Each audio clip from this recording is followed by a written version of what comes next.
الحمد للہ وحدہ لا شریک لہ والصلاة والسلام علی من لا نبی بعدہ وعلی آلہ واصحابہ الذین اوفوا وعہدہ۔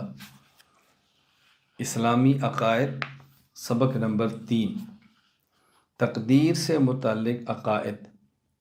عقیدہ: تقدیر علم الہی اور امر الہی کے مجموعہ کا نام ہے، یعنی اس عالم میں جو کچھ ہوتا ہے یا ہوگا وہ سب کچھ ہونے سے پہلے ہی اللہ تعالیٰ کے علم میں ہے کہ فلاں انسان کو اللہ تعالیٰ اختیار دیں گے اور وہ اپنے اختیار سے یہ کام کرے گا، یہ علم الہی ہے۔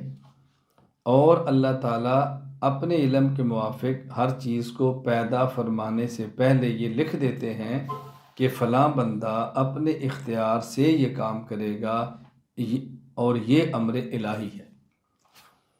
تقدیر علم الہی اور عمل الہی کے مجموعہ کا نام ہے۔ علم الہی جمع امر الہی، نتیجہ تقدیر۔ عام طور پر جتنے بھی اشکالات، اعتراضات، سوالات اور شبہات تقدیر کے مسائل پر ہوتے ہیں، وہ تقدیر کا معنی، مطلب، مفہوم نہ سمجھنے کی وجہ سے ہوتے ہیں۔ عام اعتراض یہ ہوتا ہے کہ جب اللہ تعالیٰ نے کسی کے مقدر میں لکھ دیا ہے کہ فلاں بندے نے فلاں کو قتل کرنا ہے تو قاتل کا کیا قصور ہے؟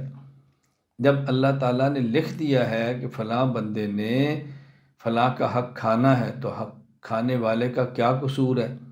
جب اللہ تعالیٰ نے لکھ دیا ہے کہ فلاں بندے نے زنا کرنا ہے، شراب پینا ہے، سود کھانا ہے، کفر پہ مرنا ہے، تو اس میں یہ گناہ اور کفر کرنے والے کا کیا قصور ہے؟ یہ اعتراضات تقدیر نہ سمجھنے کی وجہ سے ہیں۔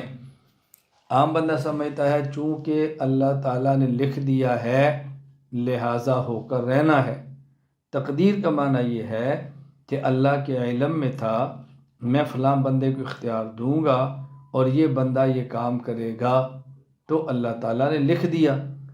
اب نہ لکھا ہوا اللہ کے علم کے خلاف ہے اور نہ اللہ کا علم اللہ کے لکھے ہونے کے خلاف ہے، لیکن یہ نہیں ہے کہ علم پہلے ہوا لکھا بعد میں ہے، لکھا پہلے ہے علم بعد میں ہے، یہ نہیں ہے۔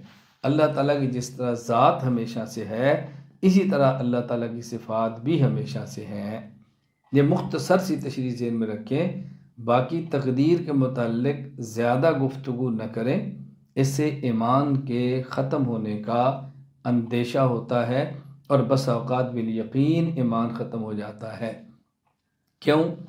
ہمیں دنیا میں چیزیں معلوم ہونے کا جو اللہ نے ذریعہ دیا ہے وہ 5 حواس ہیں، جنہیں حواس خمسہ ظاہرہ کہتے ہیں: آنکھ، ناک، زبان، کان اور پورے جسم کی چھونے کی حس، خصوصاً ہاتھ۔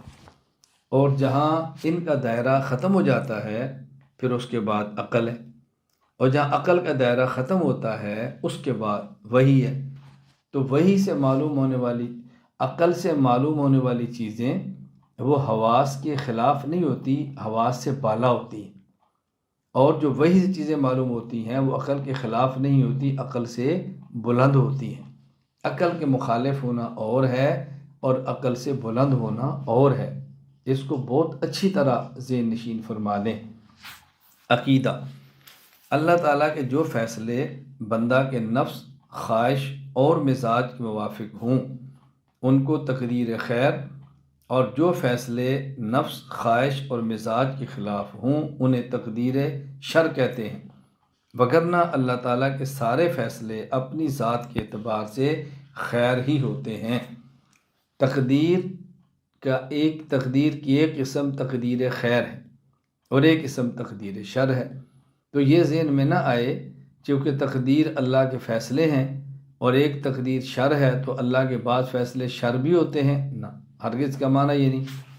مثال میں دوں گا تو بات آپ کو بہت جلدی سمجھ آئے گی۔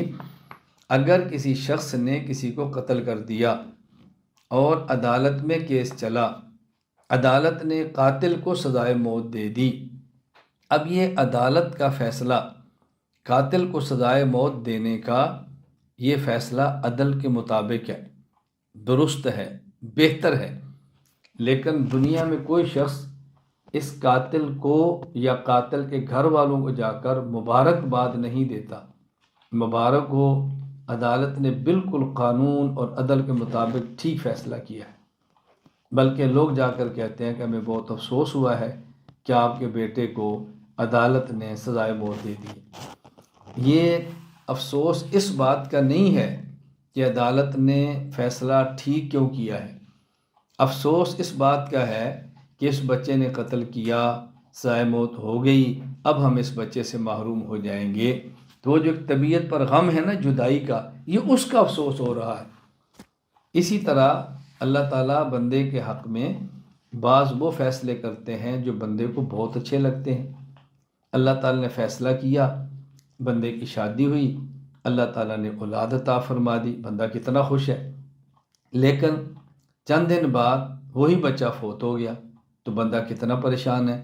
تو اللہ کی طرف سے کسی بندے کو اولاد کا ملنا یہ بندے کو اچھا لگتا ہے، تقدیر خیر، اور اسی بچے کا فوت ہو جانا ماں باپ کو تکلیف دیتا ہے، یہی تقدیر شر ہے۔ حالانکہ دونوں خیر تھے۔ کیوں؟ نابالغ بچہ زندہ رہتا اور بڑا ہو کے کافر ہوتا، جہنم میں جاتا، نابالغ بچہ یہ بڑا ہوتا، نافرمان ہوتا، والدین کو دکھ دیتا، جہنم میں بھی جاتا اور والدین کے لیے پریشانی کا باعث بھی بنتا۔ اور یہ بچہ بڑا ہوتا، مومن ہوتا، نیک ہوتا، جنت میں جاتا، پھر بھی جنت میں والدین کی جنت الگ ہے، اس کی جنت الگ ہونی ہے۔ لیکن اگر یہ نابالغ فوت ہو گیا تو یہ خود بھی جنت میں جائے گا اور والدین کو بھی جنت میں لے کر جائے گا اور ہمیشہ والدین کے ساتھ رہے گا۔ اب بتاؤ، جو تھوڑے دیر کا صدمہ تھا الگ ہونے کا، جب یہ بات سمجھ آئے کہ میرے بچے کا بچپن میں فوت ہونا میری گناہوں کی معافی کا ذریعہ، میرا کفارہ، میرے لیے سفارش، اور یہی بچہ اللہ سے جھگڑ کر مجھے بھی جنت میں لے کر جائے گا، تو بندے کی تکلیف ختم ہو جائے گی۔ اب بتاؤ، یہ تقدیر خیر ہے یا شر ہے؟ تقدیر خیر ہے۔ لیکن ہمیں وقتی طور پہ دکھ ہوا، افسوس ہوا، اس وقت بندے کو رونے بھی آتا ہے، تکلیف بھی ہوتی ہے، اور یہ وقتی طور پر تکلیف کا آ جانا یہ تقدیر خیر کے خلاف نہیں ہے۔ تقدیر کی دو قسمیں ہیں، ایک ہے تقدیر مبرم، ایک ہے تقدیر معلق۔ وہ تقدیر جو اللہ تعالیٰ لکھ دیں کہ ہر حال میں ایسے ہی ہونا ہے، یوں ہو کر رہنا ہے، تقدیر مبرم ہے۔ اور جس کے بارے میں یہ لکھ دیا جائے کہ یہ بندہ یہ کام کرے گا تو یوں ہوگا، یہ نہیں کرے گا تو یوں ہوگا۔ مثلا صدقہ کرے گا تو مصیبت ٹال دیں گے، نہیں صدقہ کرے گا تو مصیبت نہیں ٹالیں گے، یہ تقدیر معلق ہے۔ ہم تقدیر مبرم بھی مانتے ہیں، تقدیر معلق بھی مانتے ہیں، لیکن یہ ذہن نشین فرما لیں، تقدیر مبرم اور تقدیر معلق یہ بندہ کے اعتبار سے ہے، اللہ کے اعتبار سے دونوں ہی تقدیر مبرم ہے۔ اللہ کو پتہ ہے کہ اس بندے نے کام کرنا ہے اور ہم نے یہ کرنا ہے، اس بندے نے کام نہیں کرنا اور ہم نے نہیں کرنا۔ لیکن بندوں کے اعتبار سے تقدیر مبرم اور معلق ہوتی ہے کہ تم محنت کرو گے پاس کر دیں گے، نہیں کرو گے تو فیل کر دیں گے، محنت کرو گے تو تمہیں اولاد دے دیں گے، نکاح نہیں کرو گے اولاد نہیں دیں گے۔ تو یہ بندے کے اعتبار سے ہے نا، اللہ کے اعتبار سے تقدیر مبرم ہی ہے۔ اللہ کو پتہ ہے کیا ہونا ہے، اللہ کے فیصلے اٹل ہیں، وَكَانَ أَمْرُ اللَّهِ مَقْدُورًا، اللہ کے فیصلے اٹل ہیں، وَلَن تَجِدَ لِسُنَّةِ اللَّهِ تَبْدِيلًا، اللہ کے فیصلے اٹل ہیں، اس میں کوئی تبدیلیاں نہیں ہو سکتی، لا تبدیل لکلمات اللہ۔